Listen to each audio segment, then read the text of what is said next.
Nega odamlarning farzandi ko'plab sertifikatlar oladi-yu, sizniki ololmaydi? Sababi bitta. Chunki siz farzandingiz bilan dildan suhbatlashmaysiz. O'zingizga savol bering. Hech farzandingizdan o'zi xohlagan yo'nalishda o'qishini so'radingizmi? Yoki sertifikat uchun o'qiyotgan o'quvchini maktab o'qituvchisi bilan savol-javob qilasiz. Natijada u o'zining o'qituvchisiga nisbatan hurmatini yo'qotadi.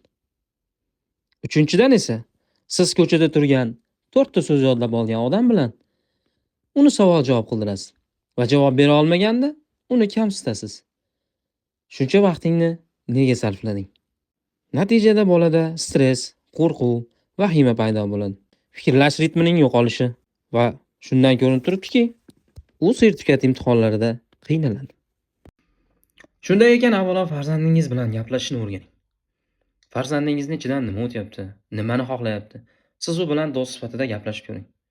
Balki uning xohishlari boshqadir. Balki odamlarning gapiga quloq solmasligini o'rgatarsiz.